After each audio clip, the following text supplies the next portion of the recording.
Amid shared concerns over China's growing military power, Japan and the Philippines have signed a defense pact that allows for the deployment of troops on each other's soil. Japanese Minister of Foreign Affairs Yoko Kamikawa and Philippine Secretary of National Defense Gilberto Teodoro signed the Reciprocal Access Agreement on Monday during a ceremony in Manila.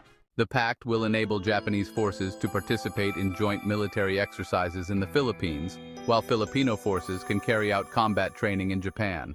However, the agreement must be ratified by the legislatures of both countries before it can take effect.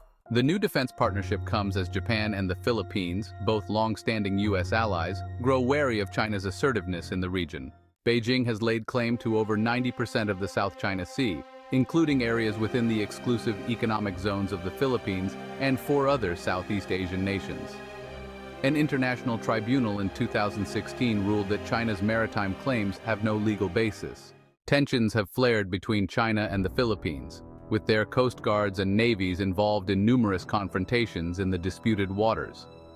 Last month, Chinese Coast Guard personnel used motorboats to ram 2 Philippine Navy supply vessels. Separately, Japan has its own long-standing territorial dispute with China over the Senkaku Islands.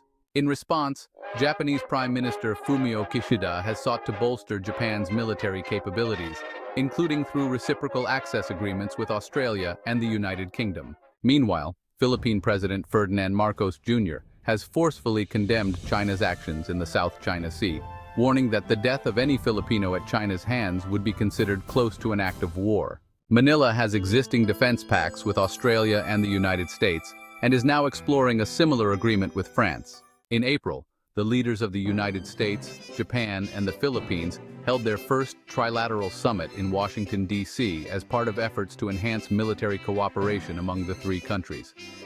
This came shortly after joint military drills in the South China Sea that also included Australia.